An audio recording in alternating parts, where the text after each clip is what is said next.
Most maids in the penthouse tower worry about dust bunnies or streaky windows.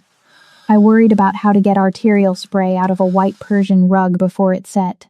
If you scrub too hard, you ruin the fibers. If you don't scrub hard enough, the demon of Busan kills you. It was 2 a.m, and the Seoul skyline was weeping against the floor-to-ceiling glass of the penthouse office. I liked the rain. It washed things clean. Unlike the man who owned this building, I was currently steaming the heavy velvet drapes near the mahogany desk, the industrial-grade iron hissing softly in my grip. The office was a temple of minimalism, black marble, cold steel, and that cursed white rug centered under the desk. I had just finished aligning the pens on his desk to be perfectly parallel, a habit I couldn't shake. Order. I needed order. The double doors didn't just open, they exploded inward. I didn't flinch. I just turned the dial on the steamer down so it wouldn't overheat. Lee Chol-ma stumbled into the room. The demon of Busan looked less like a demon and more like a dying animal.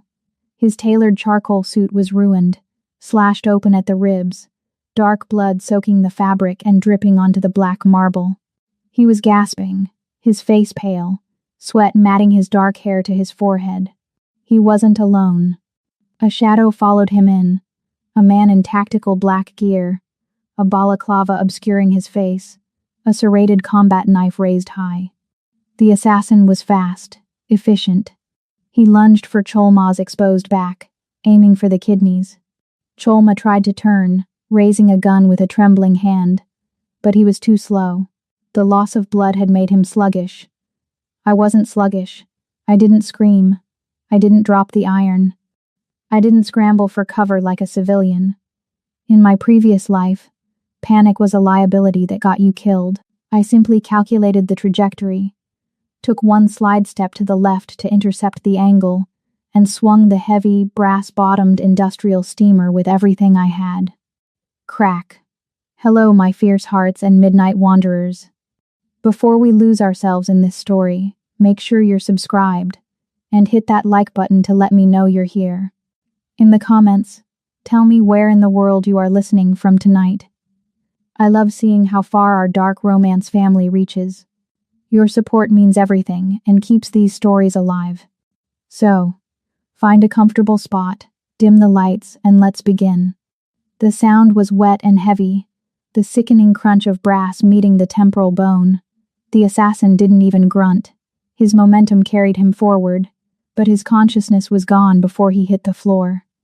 He collapsed in a heap, his head bouncing once on the pristine white rug I had spent 3 hours grooming yesterday. Silence rushed back into the room, heavy and suffocating, broken only by the soft, rhythmic hiss-hiss of the steam iron in my hand. I looked down. Red. A pool of red was already spreading from the assassin's ear, blooming across the white fibers like a toxic flower. My left eye twitched. I set the iron down on the marble side table, engaging the safety lock.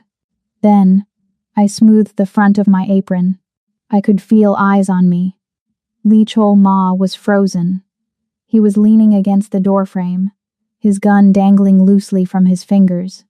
The most feared man in Korea, a man who allegedly cut out a rival's tongue for interrupting his dinner, was staring at me with his mouth slightly open. He looked from the dead man on the floor to the dented steam iron, and finally to me.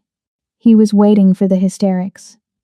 He was waiting for me to realize I had just killed a man and dissolve into a puddle of tears. He was waiting for the maid to act like a maid. Instead, I reached into my apron pocket and pulled out a pair of latex gloves, snapping them on with a sharp thwack. I walked over to the body, nudging the assassin's boot with my own sensible work shoe to ensure he was fully neutralized. He was. I sighed, a sound of pure exhaustion. I used the baking soda solution on this rug yesterday, I muttered to myself, staring at the spreading stain. Ox bile is the only thing that will lift this much hemoglobin. Chol-ma blinked. He took a shaky step forward, pain flashing across his handsome, brutal face. He opened his mouth, perhaps to thank me, perhaps to ask who the hell I was. I cut him off before he could speak.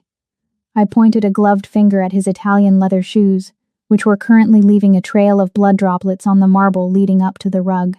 I looked him dead in the eye, my expression completely flat. "Mr. Lee, please step off the rug. You're dripping." The silence I cherished lasted exactly 10 seconds. The corridor erupted with the heavy thud of combat boots and the chaotic shouting of men who were too late to be useful. Chol Ma's security team.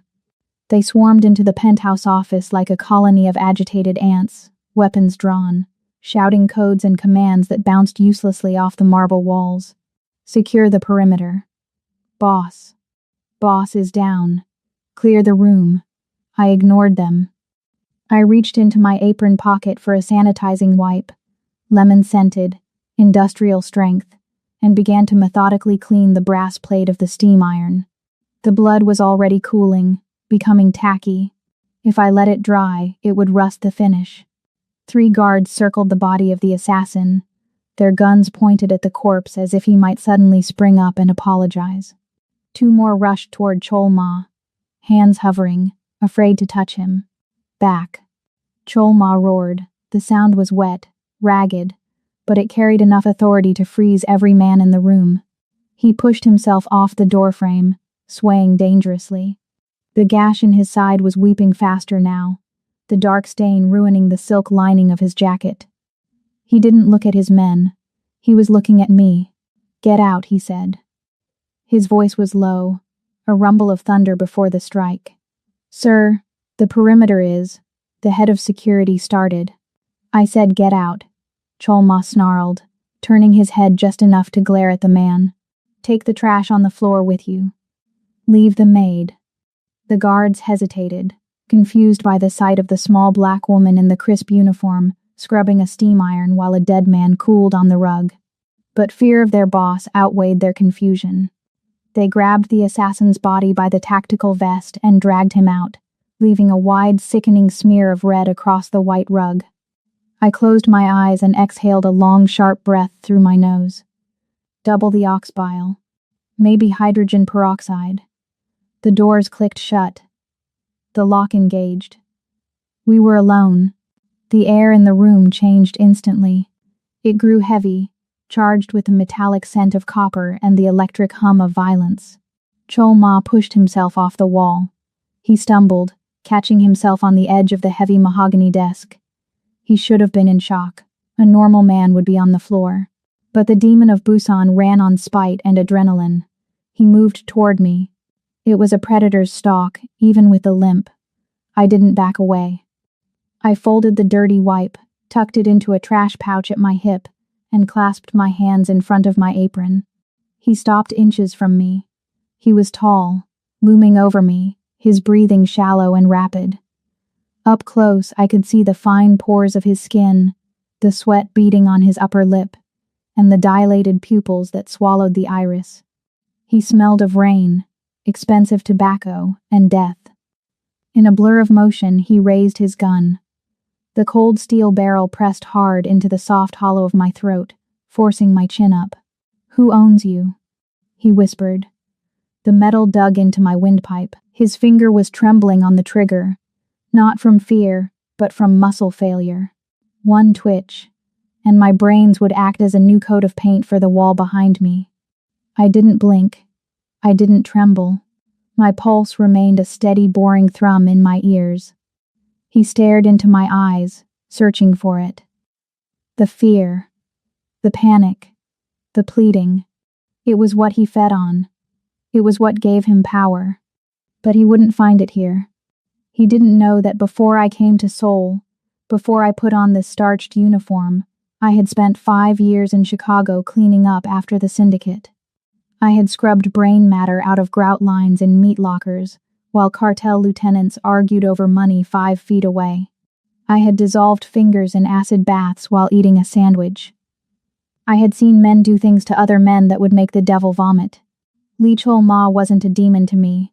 He was just a messy boy with a gun. "No one owns me, sir," I said, my voice calm, professional. "I am employed by the agency. I earn 15,001 an hour. "Liar," he hissed. He pressed the gun harder. You neutralized a Tier 1 merc in 3 seconds. You calculated the angle. You didn't hesitate. Who sent you? The Triads? The Americans? I looked down at the gun, then back up at him. If I were an assassin, Mr. Lee, you would be dead. He frowned, confusion warring with the pain. What? The steam iron, I explained patiently, as if talking to a slow child. If I wanted to kill you, I wouldn't have hit the intruder. I would have opened the steam valve and directed a jet of 200-degree vapor into your open wound while you were distracted. You would have gone into shock instantly. Then I would have used the cord to strangle you. It would have taken less energy. His eyes widened slightly. The gun lowered an inch. I am not an assassin, I continued. I am a cleaner. I hate disorder. I hate filth. And I hate unfinished business. That man, I gestured vaguely to the spot where the body had been, broke into my workspace and tracked mud and rain onto my floor. He was creating a mess. I removed the mess. Chol Ma stared at me. For a long moment, the only sound was the rain hammering against the glass. He was processing this, his paranoid mind trying to fit me into a box. Assassin? No. Spy? Maybe. But then he looked at the floor. He saw the way I was eyeing the bloodstain on the rug, my fingers twitching with the urge to scrub. He laughed. It was a wet, choked sound that turned into a cough. He holstered the gun, though his hand stayed near it. A cleaner, he muttered. He looked at me with a new expression. It wasn't trust. He didn't know what that was. But it was something close to appraisal. Like I was a rare weapon he had just found in a loot box. You're wasted on the agency. They offer dental, I replied flatly. I own the dental clinics, he countered. He leaned back against the desk, his strength fading fast now that the confrontation was over. His face was turning a translucent shade of gray. You're done with them. As of tonight, you work for me directly. I already work for you, sir. No, he said, shaking his head. Not as a maid. I have 50 maids. I don't need someone to dust my vases. I need someone who doesn't shake when the world is burning down. He gestured weakly around the room. My men, they panic. They are loud. They are clumsy. You? He focused on me again, his dark eyes heavy-lidded. You are quiet. You are efficient. I am expensive, I corrected. Double your rate, he slurred. Title is head housekeeper. But your job is simple. You keep this house clean. And you keep me alive. In that order. Triple my rate, I said. And I want full authority over the kitchen staff. They store the raw chicken next to the vegetables. It's a health hazard. A ghost of a smile touched his lips. Done. He pushed himself off the desk, perhaps intending to walk to his bedroom, but his body finally staged its mutiny. His knees buckled, the marionette strings cut. He pitched forward, dead weight falling toward the hard marble floor. I moved. I didn't catch him gently. There was no cradle of arms, no romantic lowering of his head to my bosom. I stepped in and braced my shoulder against his chest, stopping his fall with a grunt of effort. He was heavy, dense with muscle and bone. I grabbed his belt with one hand and his lapel with the other, hauling him upright before he could hit the ground. Mr. Lee, I scolded, straining under the weight. His head lulled onto my shoulder, his breathing ragged against my neck. He was unconscious, or close to it. Don't fall, I whispered, tightening my grip as I began to drag him toward the private quarters. If you hit the floor, your wound will reopen, and the spray radius will hit the curtains. I just steamed those curtains. He didn't answer, but as I dragged him across the threshold, leaving the bloody office behind, I knew my life of invisibility was over. I had just traded dust bunnies for demons, and the demon was heavy. Chaos is a fungus. If you don't scrub it out the moment it appears, it spreads until it consumes the host. The penthouse tower was beautiful on the surface, but underneath, it was rotting with inefficiency. I spent the first week waging a silent war against the disorder. I fired the head chef on Tuesday. He was buying frozen Wagyu and pocketing the difference. I replaced him with an elderly woman who didn't speak a word of Korean or English but could debone a duck in 30 seconds. On Wednesday, I had the floors in the east wing ripped up. The mahogany planks squeaked. Squeaky floors mask footsteps. In my line of work, hearing footsteps is the difference between a pension and a funeral.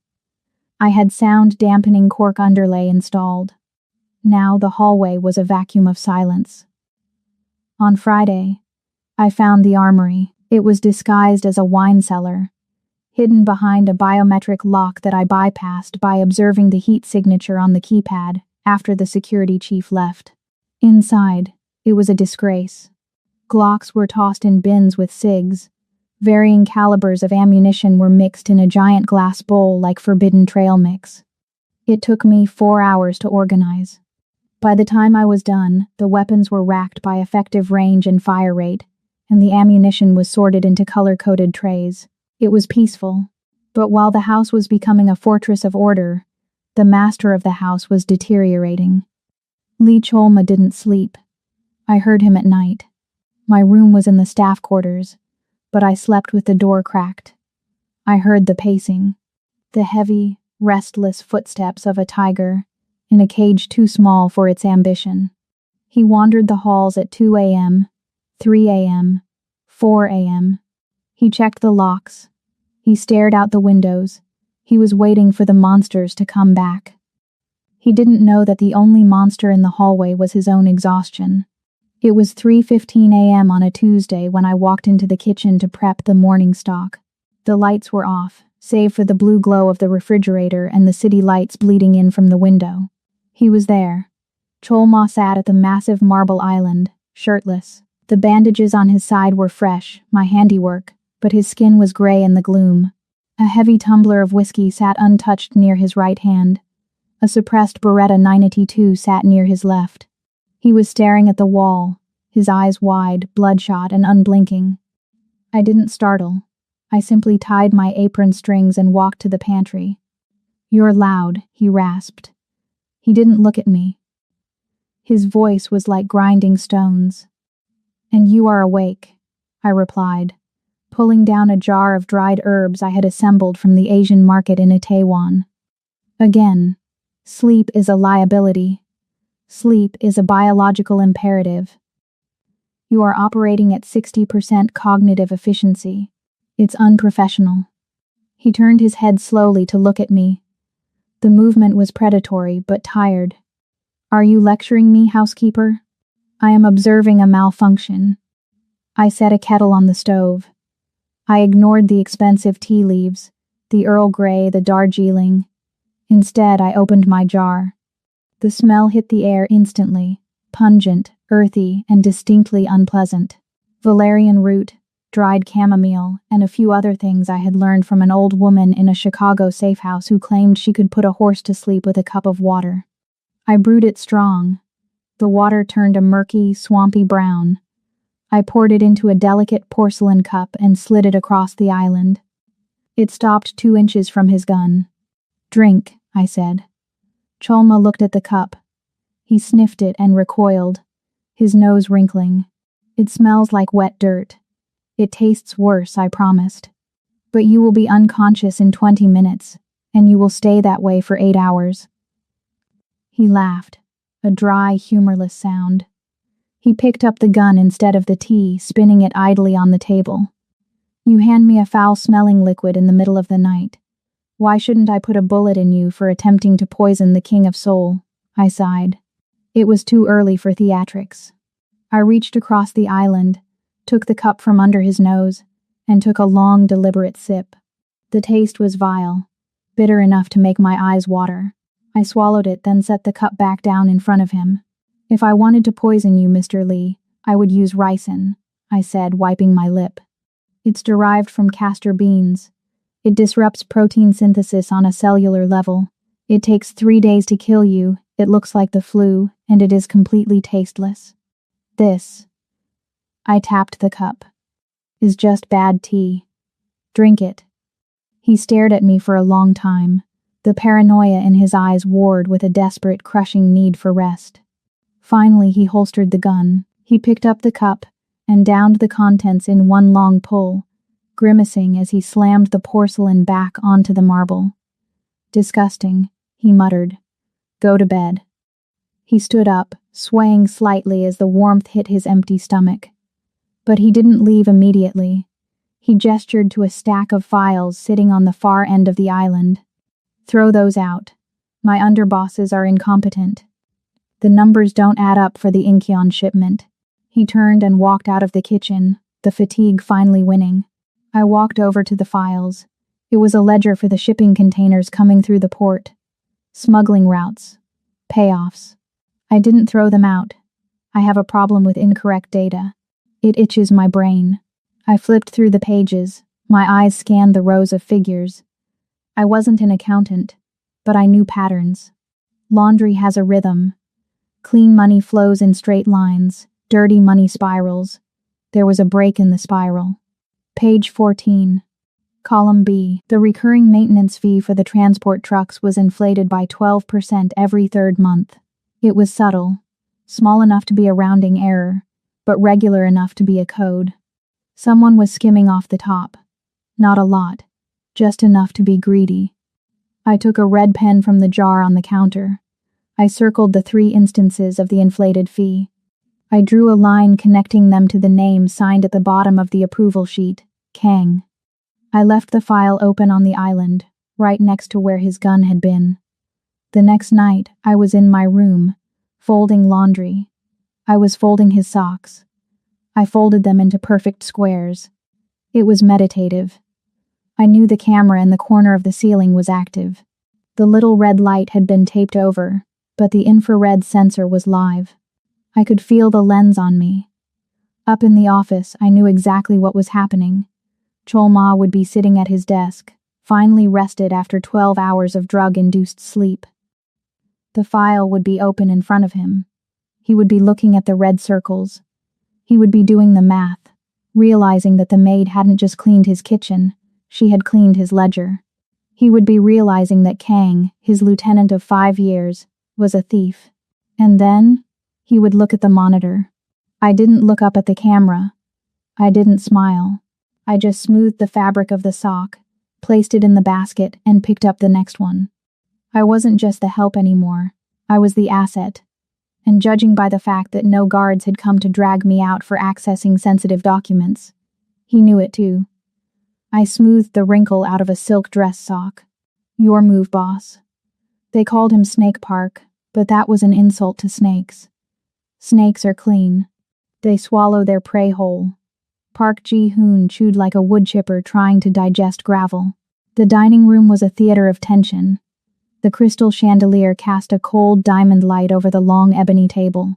Chol-ma sat at the head, wearing a suit that cost more than my father's house. His face, a mask of bored indifference.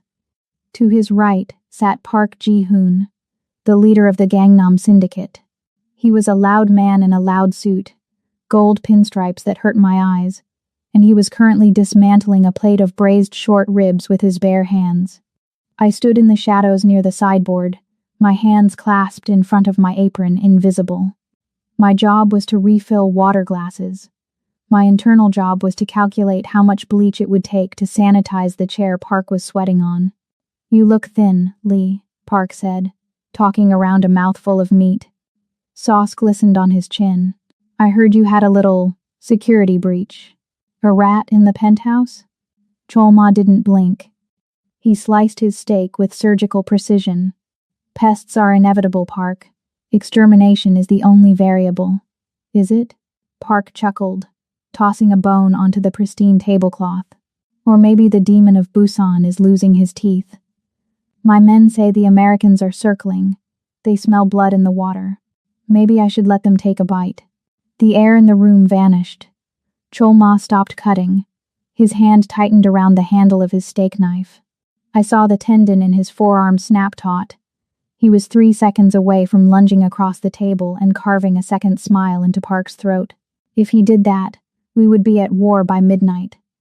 Blood on the walls. Police sirens.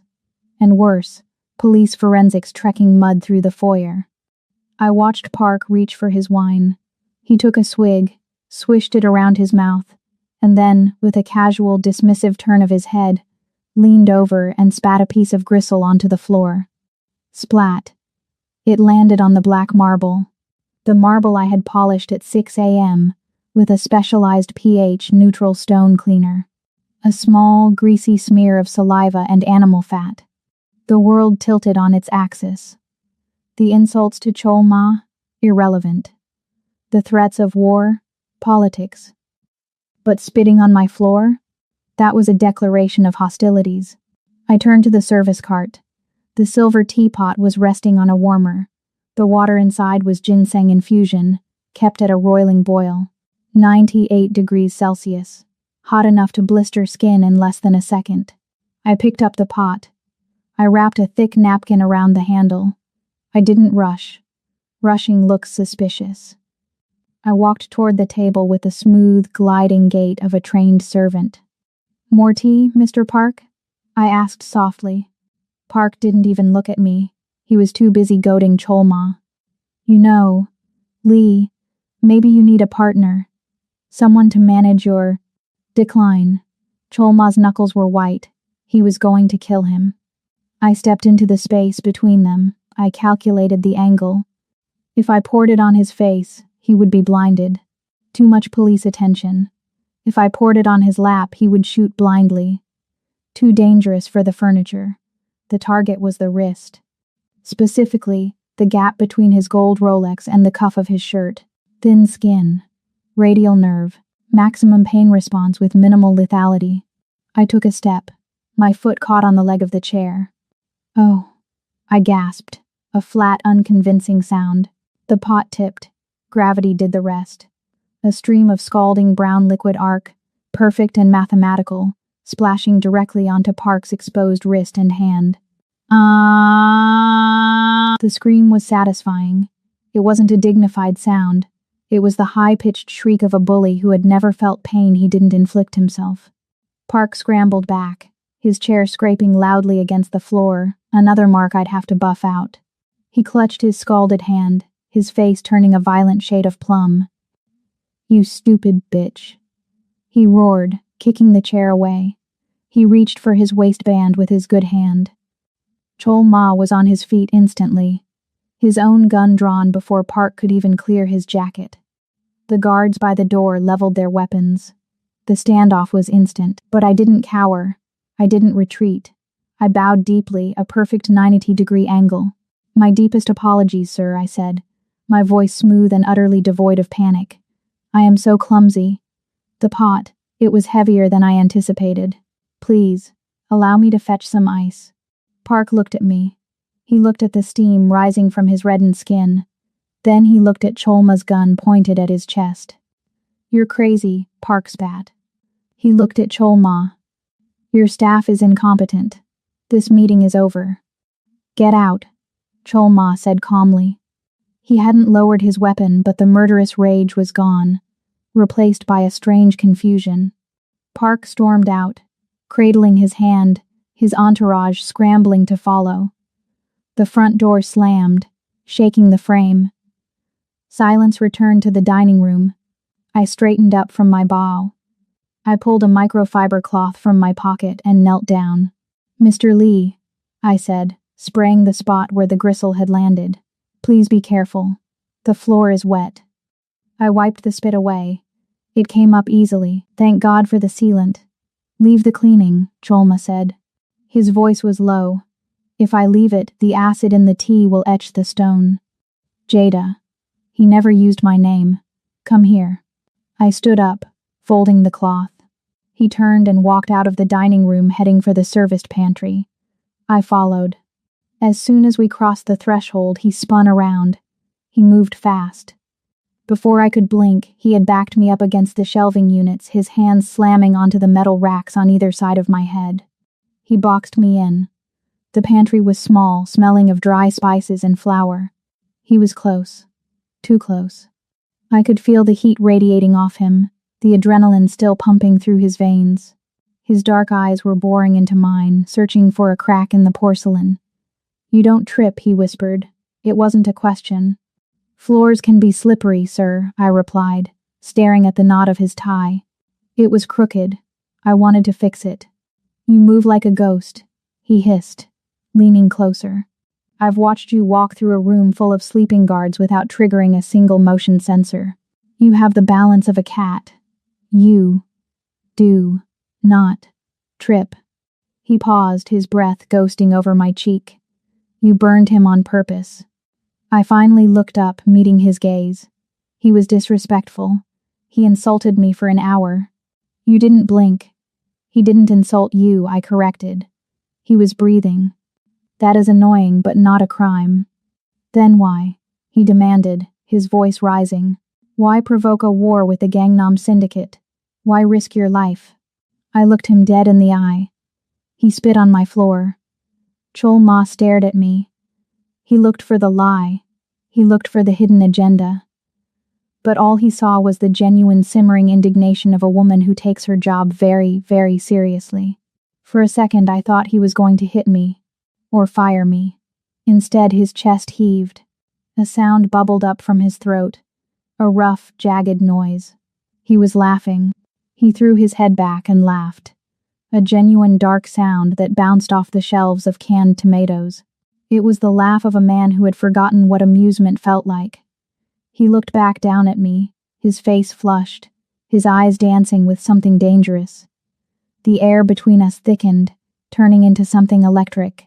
It wasn't just amusement anymore, it was fascination. He leaned in until his nose almost brushed mine. The danger was still there, but it had changed flavor. "You are a psychopath," he whispered, almost admiringly. "I am a housekeeper," I replied. "And we are out of Earl Grey." He stared at my mouth for a fraction of a second too long. Then he pushed himself off the shelf, straightening his jacket. "Order more," he said, turning to leave. "And put it on Park's tab." He walked away, leaving me alone in the pantry. I waited until his footsteps faded. Then I reached into my pocket, pulled out the microfiber cloth, and went back to finish the floor. Order had been restored. But the chaos was getting interesting. The rain in Seoul is different from the rain in Chicago. In Chicago, it's cold and angry. In Seoul, during the monsoon season, it is heavy, relentless, and suffocating. It drowns everything. Tonight, it was trying to drown Lee Chol-ma. The elevator doors chimed, sliding open to reveal a tableau of panic. 2 security guards were practically carrying him, his arms draped over their shoulders, his feet dragging on the floor. He was wet, shivering violently, and gray, a terrifying ashy color that spoke of septic shock. "Get him to the bedroom," I ordered, dropping the basket of folded towels I was holding. "We need a doctor," the lead guard shouted, struggling under Cholma's dead weight. He took a knife in the alley behind the club. The blade was dirty. "It's festering." "No." The roar came from Cholma. It was weak, but it had teeth. He ripped his arm free, stumbling back against the wall. He fumbled for his waistband, his fingers slick with blood and rain, and pulled his gun. He swept the muzzle across the room, aiming wildly at his own men. His eyes were glassy, burning with a fever that was already cooking his brain. "No doctors," he rasped, his teeth chattering. "Doctors talk. Doctors are spies. No one touches me." "Boss, you're dying," the guard pleaded, stepping back, hands raised. Cholma's eyes found me. I was standing perfectly still in the center of the hallway, hands at my sides. "Her," he whispered, the gun lowered, pointing at the floor near my feet. "The cleaner. She fixes the mess." He slumped against the wall, sliding down until he hit the floor. "Get out," I told the guards. "But he will shoot you if you stay," I said calmly. "And I will shoot you if you track any more mud into this hallway. Go. Guard the elevator." They looked at the delirious boss, then at me. They chose self-preservation. They retreated. I walked over to Chol Ma. I didn't offer comfort. I grabbed him by the armpit. "Get up. You are too heavy to carry, and I am not ruining my back for you." Driven by some primal instinct to obey, he pushed himself up. We stumbled into the master bedroom. It was a vast, cold space of gray silk and black wood. I steered him toward the bed and let him collapse onto the duvet. I didn't panic. Panic creates mistakes. Mistakes create messes. I went into cleaner mode. I stripped the decorative pillows. I laid down a plastic drop cloth. I always kept one in the closet. You never know over the expensive sheets. I went to the ensuite bathroom and gathered my supplies: rubbing alcohol, sharp surgical shears, needle, thread, topical antibiotic cream, and a bottle of high-proof whiskey from the minibar. I returned to the bed. The room was freezing, the ack blasting, but Chol Ma was radiating heat like a furnace. "This is going to be expensive," I muttered. I took the shears to his jacket. It was Italian silk, custom fit. I cut through the lapel without hesitation. Snip. Snip. The fabric fell away, revealing the shirt underneath, which was soaked through with blood and a yellowish discharge. "My suit," he mumbled, his eyes squeezed shut. "It was ugly anyway," I lied. "Lift your arm." I peeled the wet fabric from his skin. When I saw his torso, I paused. I had seen bodies before. I had seen what bullets and knives do to flesh. But Lee Chol Ma's body was a history book of violence.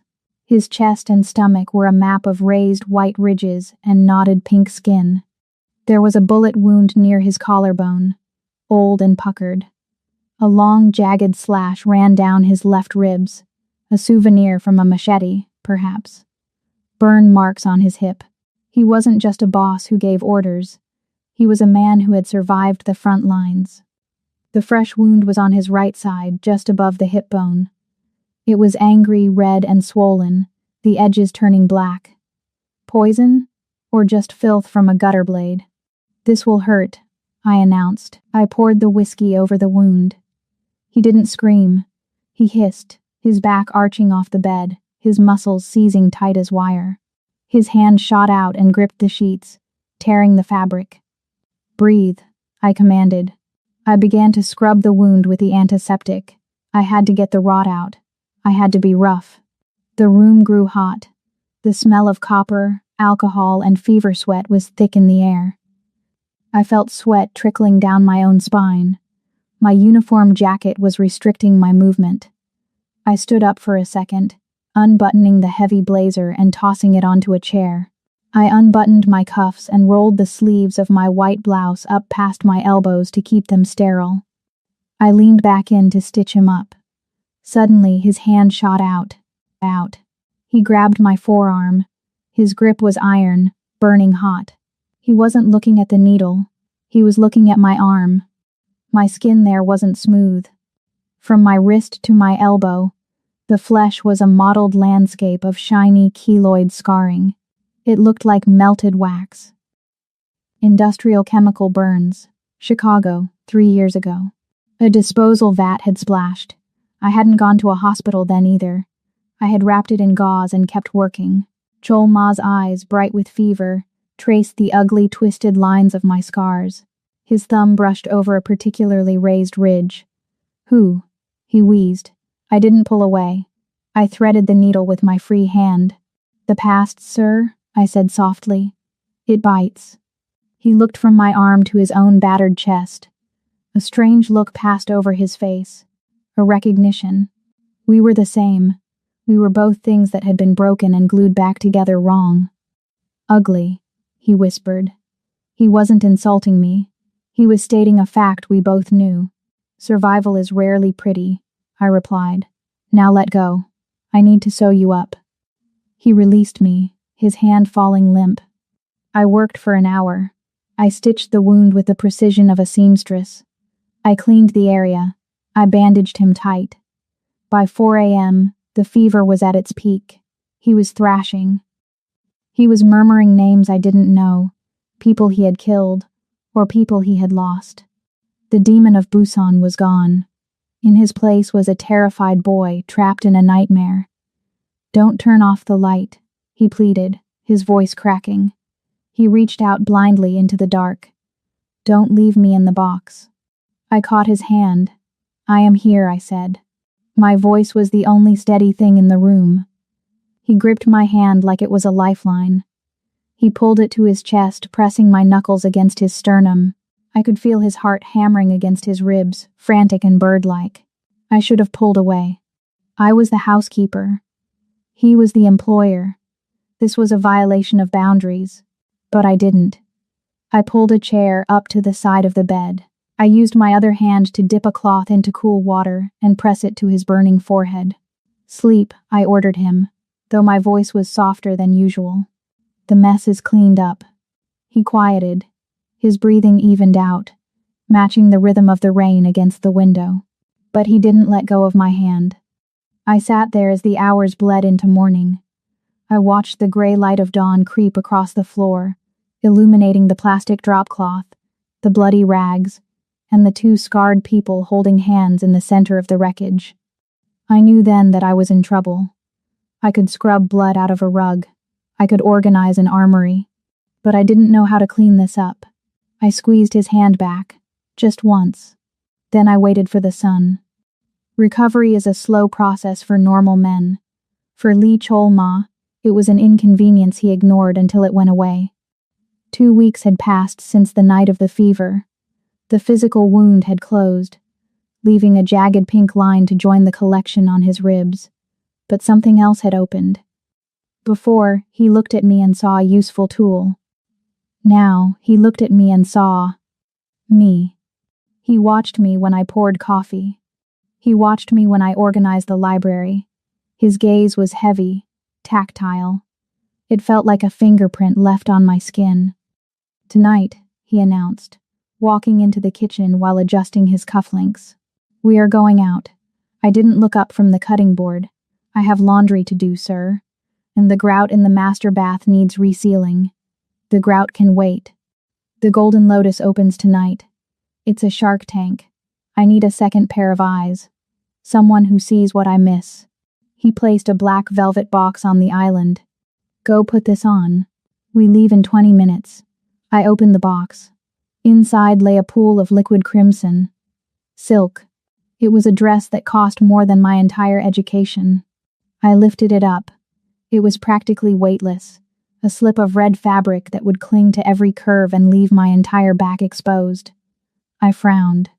It has no structural integrity, I critiqued, holding it up to the light. And more importantly, it has no pockets. Where am I supposed to put my ceramic knife? Or my phone? Or a spare magazine? Cholma smirked. He reached into his jacket pocket and slid a black leather strap across the marble counter. Thigh holster, he said. Improvise. The entrance to the Golden Lotus was a sensory assault.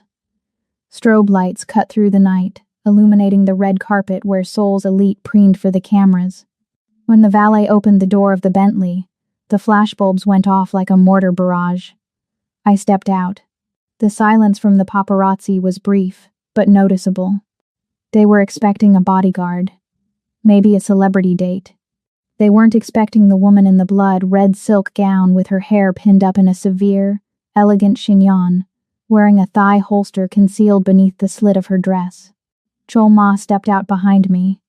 He looked devastating in a tuxedo that was tailored to hide the gun under his arm. He didn't walk beside me. He walked with me. He placed his hand on the small of my exposed back. His skin was hot against mine. It wasn't a gentleman's gesture. It was a brand. Mine. Smile, Jada. He whispered in my ear, his breath tickling my neck. You are my translator tonight. Try to look like you aren't calculating kill angles. I'm not calculating kill angles, I murmured back, flashing a practiced hollow smile at a camera. I'm calculating the structural weakness of that chandelier. It's hanging by a single chain. Negligent. We moved inside. The casino floor was a cathedral of greed. Gold leaf, red velvet, and the hypnotic chime of slot machines. The air smelled of expensive perfume and desperation. Cholma worked the room. Handshakes, bows, thinly veiled threats exchanged with smiling rivals. I stayed close. A silent shadow in red. My eyes scanned everything. Waitress carrying a tray too heavy on the left side, concealed weapon? No, just bad balance. Pit boss sweating too much, nerves or heat? Nerves. Then I saw table 4. High-limit baccarat. 3 men in gray suits. They were laughing, drinking, playing loose. But their eyes never moved. I watched the hands. The dealer shuffled. The cut. The deal. Player 1 bet heavily on the banker. Win. Player 2 bet heavily on the player. Loss. Player 3 sat out. It looked random. It wasn't. I closed my eyes for a second, replaying the sequence in my head. Banker, player tie, banker, banker. The pattern didn't match the shuffle. It matched the shoe. I stepped closer to Cholma, leaning in until my lips brushed his ear. To the room, it looked like a lover's whisper. Table 4, I breathed. The 3 men in gray. They are edge sorting. Cholma didn't turn his head. Explain. The pattern on the back of the cards is asymmetrical, I said, reciting the data. Manufacturing defect. If you rotate the high cards 180 degrees, the diamond pattern on the back shifts by 2 millimeters. They've turned the tens and face cards. They can read the value of the card before it's flipped. Are you sure? Probability of that winning streak is 0.04%. Probability of cheating is 99.9%. Cholma straightened. The charm vanished from his face. The demon of Busan surfaced. Let's go say hello. We moved. It was a beautiful synchronization of chaos and order. Cholma reached the table first. He didn't ask them to stop. He simply grabbed the man in the middle, the one signaling the others, by the back of the neck and slammed his face into the green felt. Thud. The casino went silent. You're bleeding on my table, Cholma said calmly. The other 2 men jumped up, reaching for weapons they hadn't brought in. Cholma's security team materialized from the crowd, guns drawn. He's crazy. One of the cheaters shouted. We were just playing. Cholma looked at me. Show them. I stepped forward. The crowd parted for the woman in red. I picked up the deck of cards from the shocked dealer. I didn't tremble. I fanned them out in a perfect arc on the felt. Look at the diamonds on the borders, I announced, my voice cutting through the silence. I pointed with a manicured nail. High cards are rotated left. Low cards are rotated right. These men aren't gambling. They are reading a script. I looked at the cheater whose face was currently pressed against the table. It's lazy, I added, looking at him with genuine disdain. If you're going to cheat the house, at least use a method that requires talent. Cholma smiled. It was a terrifying smile. Take them to the basement, he ordered his men. Jada hates a mess on the main floor. The adrenaline was a drug. We left the floor before the police could arrive. We took the private elevator that led directly to the penthouse. The doors slid shut, sealing us in a box of gold and mirrors. The noise of the casino cut out instantly, replaced by the humming of the lift. I leaned back against the mirrored wall, letting out a breath I had been holding for 2 hours. My heart was hammering, not from fear, but from the rush. The puzzle, the solution, the perfect execution. I looked at Cholma. He was staring at me. His eyes were dark, dilated, unreadable. He loosened his tie with a sharp tug. You were incredible, he said. His voice was rough. I was observant, I corrected. Statistically, someone was bound to. He cut the distance between us in one stride. Stop thinking, he growled. He slammed his hands against the mirror on either side of my head, boxing me in just like he had in the pantry. But this time, there was no tea to serve. There was no floor to clean. There was just him, and me, and the red dress. He looked down at me, his gaze dropping to my lips, then back to my eyes. The restraint he had been exercising for weeks snapped like a dry twig. I tried, he whispered, almost angry. I tried to keep you as just the help. You're failing, I whispered back. He kissed me. It wasn't a movie kiss. It was a collision. It was violent, hungry, and desperate. His mouth crushed mine, demanding everything. His hands tangled in my hair, ruining the perfect chignon, pulling my head back to deepen the angle. I didn't push him away. I didn't analyze the hygiene of exchanging saliva. I grabbed the lapels of his tuxedo and pulled him closer. The elevator dinged. We were at the penthouse. He didn't stop. He broke the kiss only to gasp for air, his forehead resting against mine. "You are the most dangerous thing I own," he muttered against my lips. "I don't recall being purchased," I replied, breathless. He growled, a low sound in his throat, and kissed me again, walking me backward out of the elevator and into the dark apartment. For the first time since I arrived in Seoul, I didn't care about the mess we were about to make. The morning sun hit the penthouse floor at a sharp angle, illuminating the dust motes dancing in the air. For the first time in my life, I didn't want to vacuum them up. I just wanted to watch them dance.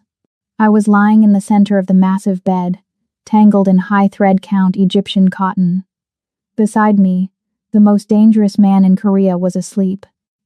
Lee Chol-ma slept on his stomach, one arm thrown possessively over my waist, his face turned toward the pillow.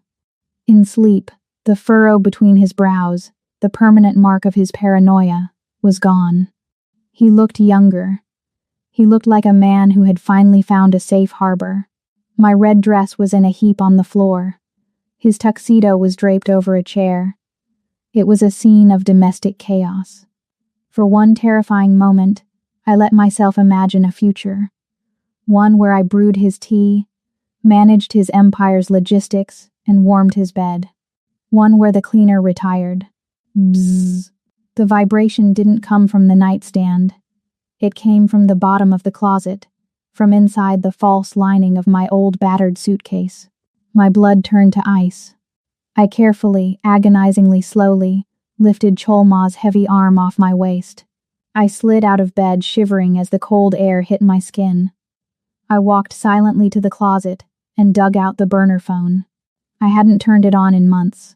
I thought I was ghost. One new message. Sender. Unknown. We see you, Jada. 50th floor window. Nice view.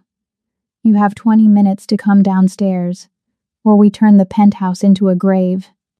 I didn't gasp. I didn't cry. I walked to the floor-to-ceiling window and pressed my body against the wall, peering out through the edge of the glass. I scanned the skyline. There. 2 blocks over. The unfinished skeletal structure of a new high-rise. On the 42nd floor, a glint of sunlight off a lens. A spotter scope, probably paired with a long-range kinetic rifle. My breath hitched. They had found me. The syndicate. The Americans. I looked back at Chol-ma. He murmured something in his sleep and shifted, his hand reaching out for the empty space where I had been. I did the math. Chol-ma was powerful. But he was just one man with a local army. He was recovering from a stab wound. He was currently fighting a turf war with Snake Park. If the Chicago Syndicate brought their resources here, the federal connections, the paramilitary hit squads, the infinite funding, they would crush him. He would fight them. He would burn down Seoul to keep me. And he would die. I was the stain on his life. I was the liability. Logic dictated the only possible course of action. Remove the contaminant. I put the phone down. I moved into motion. I didn't wake him. Goodbyes are messy.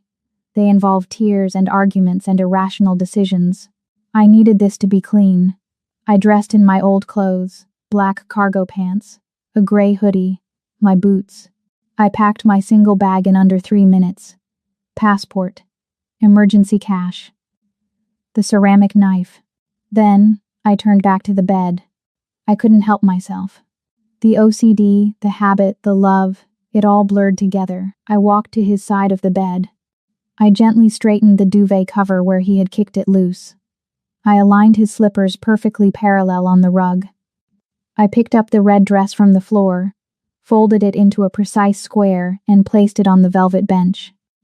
I needed the room to be orderly. I needed him to wake up in a clean space. I found a piece of stationery on the nightstand, heavy cream-colored cardstock with his monogram. I took a pen. I wanted to write, "I love you." I wanted to write, "I'm sorry." I wanted to write, "Come find me." But those were selfish words. If he came for me, he died. I had to make him hate me. Or at least I had to make him understand that I was gone for good. I wrote 2 sentences. "The mess is too big to scrub out. I have to take out the trash myself. Do not follow." I propped the note on his pillow, inches from his sleeping face. I allowed myself 1 second, just one, to memorize the curve of his eyelashes. Then I turned my back. I walked out of the bedroom. I walked down the silent hallway, past the soundproofed walls I had installed. The elevator guards nodded to me as I approached. They looked at my bag, confused. "Miss Jada? Are you running an errand?" "Yes," I said, my voice dead flat. "Disposal." I stepped into the elevator. The doors closed, shutting off the view of the only home I had ever wanted. The ride down took 40 seconds. When the lobby doors opened, a black SUV with tinted windows was waiting at the curb. The back door opened. A man I hadn't seen in 5 years sat inside. He wore a suit that cost less than Cholma's socks. "Get in, cleaner," he said. I stepped into the car. The door slammed shut. 20 minutes later, back at the penthouse. Lee Cholma woke up reaching. His hand swept across the cold sheets, finding nothing but cotton. "Jada?" His voice was rough with sleep. He sat up, rubbing his eyes, expecting to hear the shower running, or the sound of the steam iron hissing in the corner. Silence. The room was too quiet. The room was perfect. He looked around. The dress was folded. The slippers were aligned. The curtains were drawn to the exact inch. It was the silence of a tomb. Then he saw the note. He picked it up. He read the 2 lines of elegant, precise handwriting. He didn't scream. He didn't tear the paper. He sat there for a long time, the paper crinkling slightly in his grip. The morning sun hit his face, but he felt nothing but cold. He looked at the empty spot in the bed. He looked at the window. Slowly, the confusion in his eyes hardened. The softness that Jada had coaxed out of him over the last few months evaporated like mist. The boy who was afraid of the dark vanished.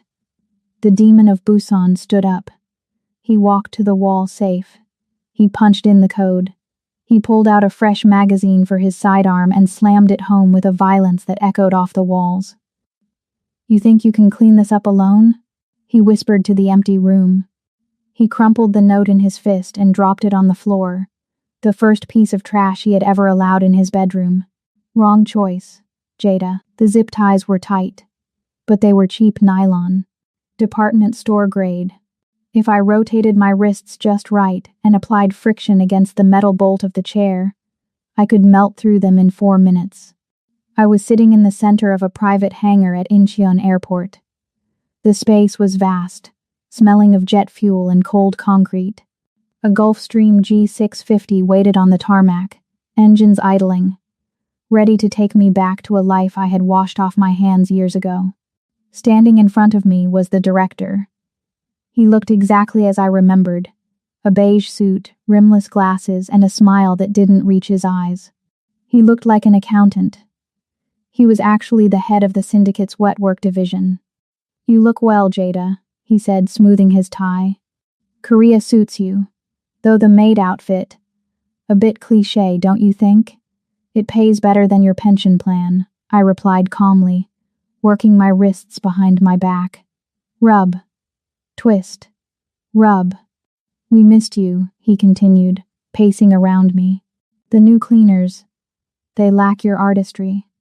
We had a job in D.C. last week. A senator. Messy.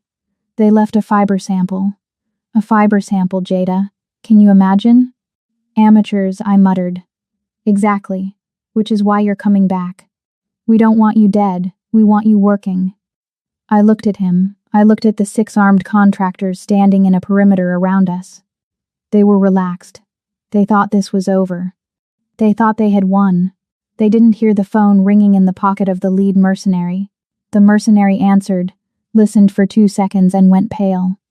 "Sir," he called out to the director. "We lost the spotter team." The director frowned. "What do you mean lost?" "I mean they stopped checking in. And the perimeter scout just radioed. He said a convoy is coming. Fast." I smiled. It was a small, cold smile. I knew exactly what had happened in the last 2 hours. I didn't need to be there to see it. I knew Lee Chol-ma. I knew he hadn't grieved when he found my note. He hadn't cried. He had gone to the window, seen the reflection of the scope, and dispatched a team to peel the location out of the spotter. He would have done it himself. He wouldn't have cared about the blood on his cuffs. I knew he had gathered his men in the underground garage. I could almost hear his voice, rough with smoke and rage. "Burn the suits. Wear the vests. We aren't businessmen tonight." "He's coming," I said softly. The director stopped pacing. He looked at me with pity. "My dear, the man is a local gangster. A big fish in a small pond. We are the ocean. He won't make it past the main gate." "He isn't a gangster," I corrected, feeling the plastic of the zip tie begin to heat up from the friction. "And he isn't a businessman. Then what is he?" "He is the one thing I couldn't clean up." The mercenary lowered his phone, his hand trembling. "Sir, the gate is gone. They just rammed it." A low rumble began to vibrate through the concrete floor of the hangar. It wasn't the jet engine. It was the sound of 12-cylinder engines screaming at the red line. The director looked nervous for the first time. "Load her on the plane. Now." 2 guards grabbed my arms. I dug my heels into the floor. I looked the director dead in the eye. "You calculated everything," I told him, my voice cutting through the rising noise of the approaching engines. "The leverage, the extraction, the flight path. But you forgot one variable." "And what is that?" He snapped. "You didn't just kidnap a maid," I whispered. "You stole from the devil." Boom. The hangar doors didn't open. They disintegrated. A black armored Maybach smashed through the corrugated metal like a cannonball, twisted metal and debris showering the interior of the hangar. The car hit the ground, skidded sideways in a screech of burning rubber, and slammed into the landing gear of the Gulfstream, shaking the massive jet. For a second, there was silence.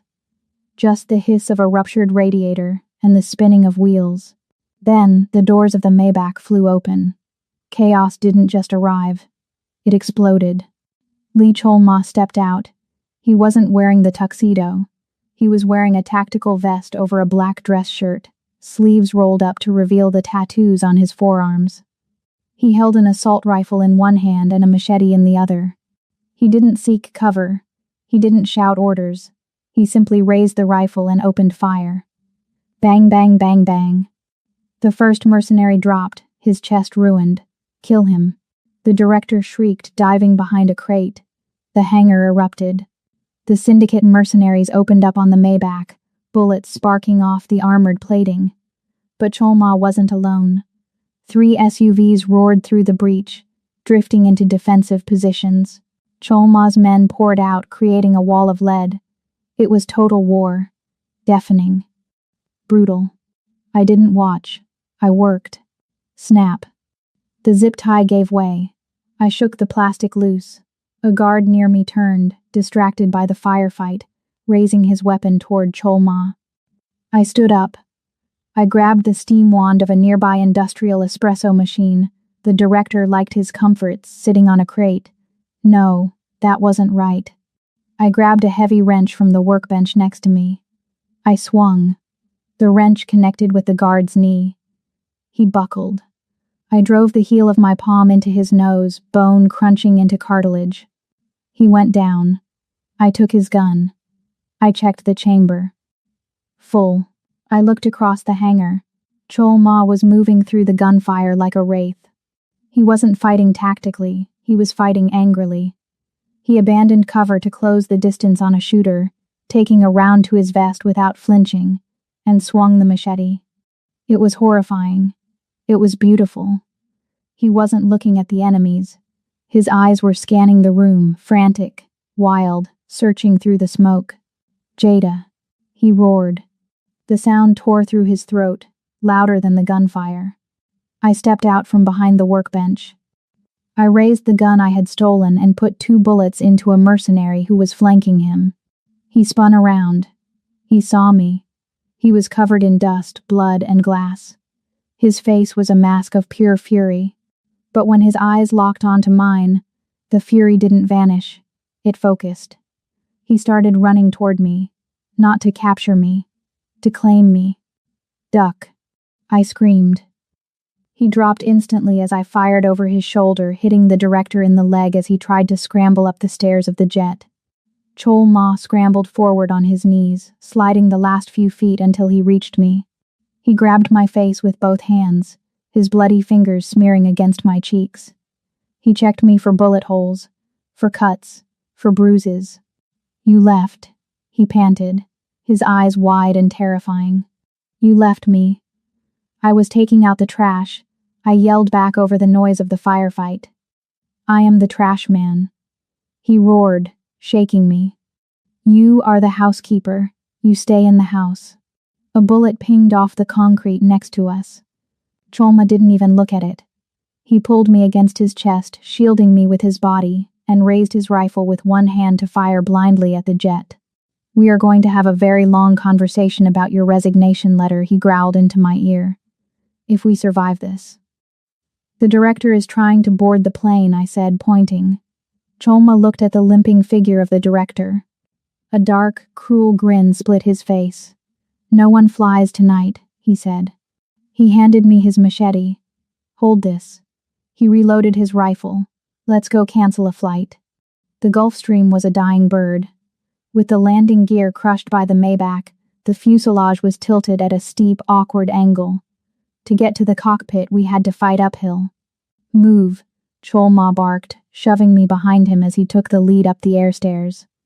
"Check your corners," I countered, adrenaline sharpening my vision to a pinpoint. "There's a blind spot in the galley." He didn't argue. He didn't tell me to stay back. We were past that. We were a single organism now, one hand holding the sword, the other holding the shield. We breached the main door. A mercenary popped out from the galley, leveling a submachine gun. I didn't think. I slid across the tilted floorboards, dropping low. "Right," I screamed. Cholma didn't look. He trusted my call. He swung his rifle right and fired 2 rounds through the thin bulkhead wall. The mercenary dropped, gargling blood. We moved into the main cabin. It was a narrow tube of beige leather and polished walnut. It smelled of fear and expensive scotch. "Clear," I called out, checking the lavatory. "Clear," Cholma echoed, sweeping the luggage rack. We advanced toward the rear lounge. The angle of the plane made it feel like climbing a mountain. My legs burned. My lungs tasted of copper. We reached the final partition. Cholma kicked the sliding door open. The director was there. He was backed against the emergency exit, sweat causing his glasses to slide down his nose. He had one arm wrapped tight around the throat of a young flight attendant, his other hand pressing a pistol to her temple. She was sobbing, mascara running down her cheeks. He was shaking. "Stop," the director screamed. "One step and I paint the bulkhead with her." Cholma froze. He kept his rifle raised, the barrel steady as a rock, aiming at the director's forehead. But the angle was bad. The flight attendant was tall. Her head blocked the kill shot. "Put the gun down, Lee," the director panted. "We can negotiate. The syndicate has resources. We can." "You have 3 seconds," Cholma growled. "I have the leverage," the director shouted, his voice cracking. "You can't shoot me without hitting the civilian. And I know you, Cleaner," he looked at me, sneering. "You have rules. You don't kill innocents." He was right. I didn't. But I also didn't negotiate with dead men. I looked at Cholma. He didn't look at me, but I saw the slight tension in his trigger finger. He was waiting for an opening that wasn't there. I had to make one. My eyes darted to the service credenza on my left, a silver champagne bucket, a stack of crystal flutes, and a heavy silver serving tray. I didn't signal. We didn't need codes. I just needed to be the maid one last time. "Sir," I said, my voice dropping into that terrifyingly calm professional register I used when serving tea. The director blinked, confused by the sudden tone shift. His eyes flickered to me for a fraction of a second. "You forgot your beverage." I grabbed the heavy silver tray and flung it. It wasn't a clumsy throw. It was a frisbee toss, hard and fast. The silver disc flashed through the air, catching the cabin lights. The director flinched.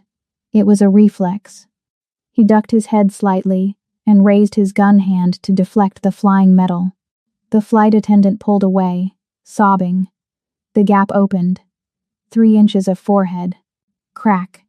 Cholma didn't hesitate. The rifle barked once in the confined space. The director's head snapped back. Red mist sprayed against the beige leather of the seat behind him. He crumpled, sliding down the wall, his glasses landing on the carpet with a soft click. The flight attendant screamed and scrambled away, crawling toward the cockpit. Silence rushed back into the cabin, heavy and ringing. I stood there, chest heaving. The silver tray rattled on the floor as it settled. Cholma lowered his rifle. He didn't look at the dead man. He looked at me. He was a mess. His tactical vest was scuffed. His face was streaked with soot and blood. Some his, some mine, some from men who no longer existed. He looked like a war god who had crawled out of hell. He threw the rifle onto a seat. He walked toward me. The floor was tilted, but he walked like he owned gravity. He stopped inches from me. He was breathing hard, his dark eyes searching my face, checking every inch of me again to make sure I was real. "The upholstery is ruined," I whispered, pointing vaguely at the blood splatter on the wall. "Peroxide won't get that out." He stared at me. His jaw worked. He looked furious. He looked relieved. He looked like he wanted to strangle me and worship me at the same time. "You are fired," he rasped. I blinked. I wiped a smudge of soot from my cheek. "Excuse me?" "You are fired," he repeated, his voice gaining strength.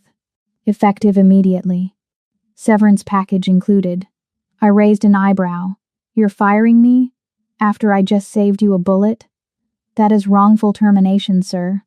I'll go to the labor board." "I don't care." He reached out, grabbing the lapels of my dirty gray hoodie, and yanked me forward. His grip was possessive, bruising.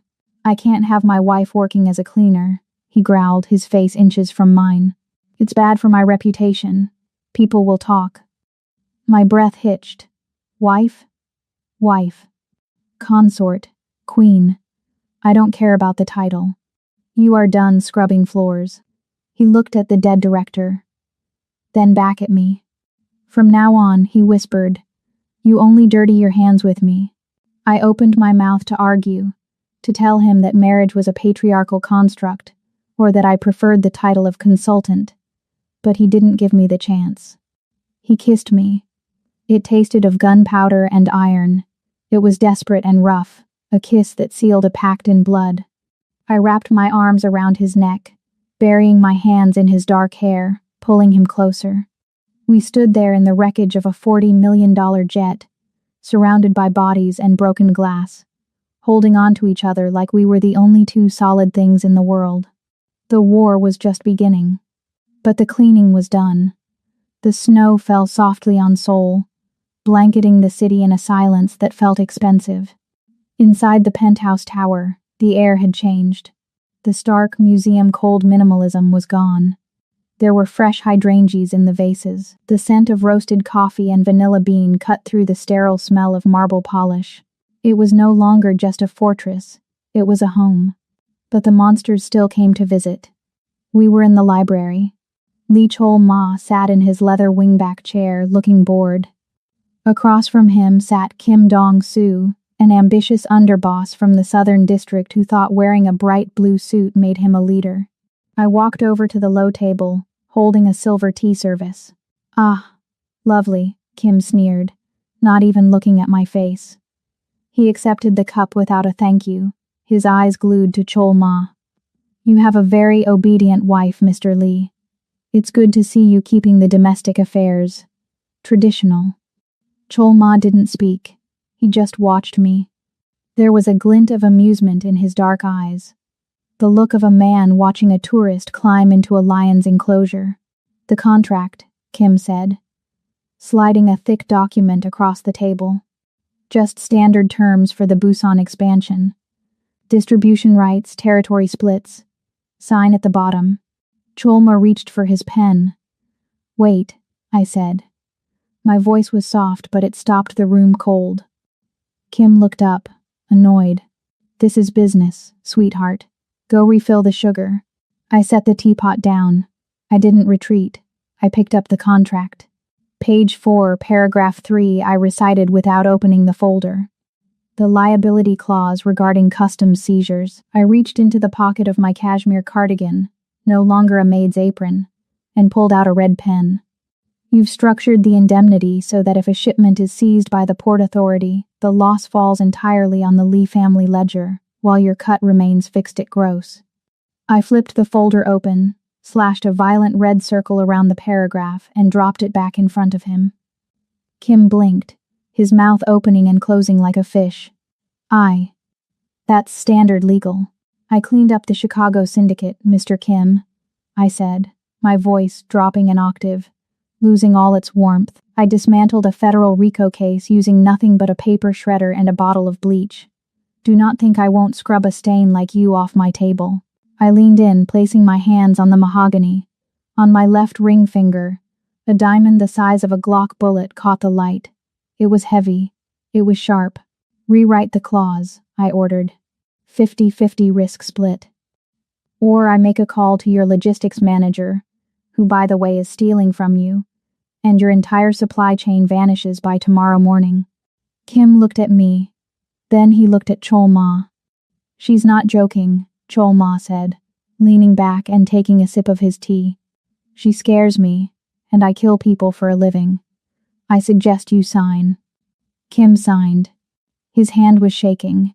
He didn't finish his tea. He bowed so low his nose almost touched the carpet, and then he fled. When the door clicked shut, the silence returned. Chol Ma stood up. He walked over to me, wrapping his arms around my waist from behind. He rested his chin on my shoulder, looking at the contract with the red ink bleeding into the paper. You were terrifying, he murmured against my neck. I was turned on. He was messy, I replied, leaning back into him. I hate a mess.